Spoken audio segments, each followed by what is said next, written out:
The story of Nike, from a car trunk to the world. The year was 1962. A young man named Phil Knight loved running. He was from Oregon, USA. He ran for his college team. Phil was not the fastest, but he had a big dream. One day, Phil thought, what if I could make better running shoes? He wanted shoes that were lighter, shoes that could make runners faster, but he had no shoe company. He had no factory. He had only an idea and hope. Phil flew to Japan. He visited a shoe company called Onitsuka. They made a brand called Tiger. Phil told them, I want to sell your shoes in America. They agreed. Phil came home with a small box of shoes. He put them in his car trunk. He drove to track races. He opened his trunk and sold shoes to runners.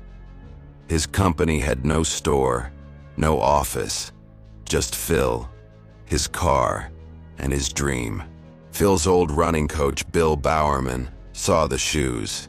Bill was smart and creative. He wanted to make shoes even better. Bill joined Phil's small business. Bill loved to experiment.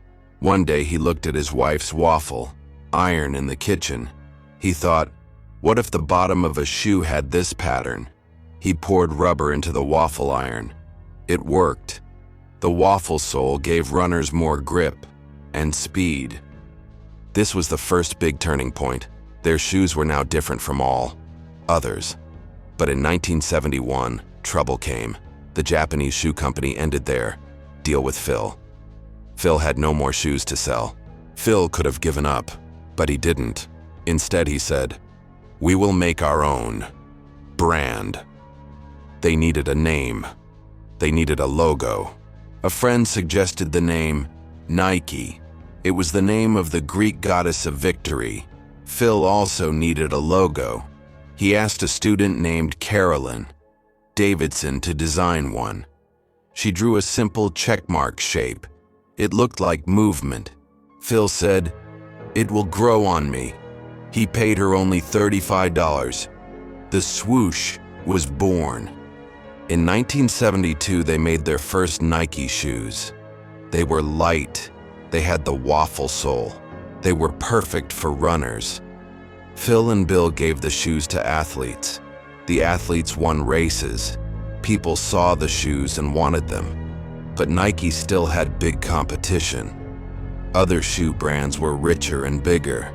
In 1978, Nike signed a famous runner named Steve Prefontaine.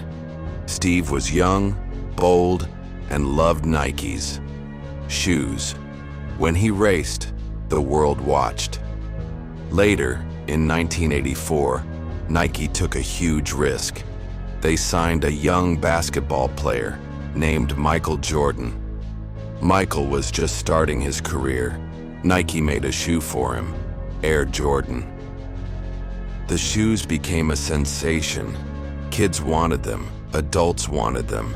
Nike sales exploded.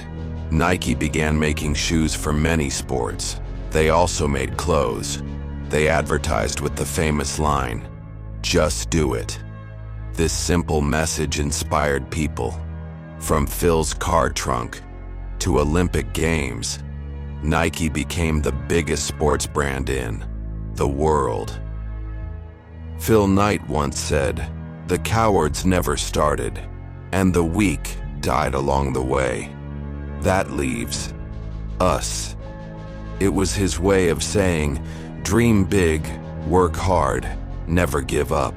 Today, Nike is everywhere, on runners, on basketball courts, on football fields, in gyms, on the streets. The swoosh is one of the most famous logos on earth, and it all started with one man, a car trunk, and a dream. Vocabulary: athlete, a person who plays sports. Grip: how well something holds onto a surface. Competition: other people or companies trying to win in the same area. Sensation: something that becomes very popular quickly. Logo: a picture or symbol that represents a brand,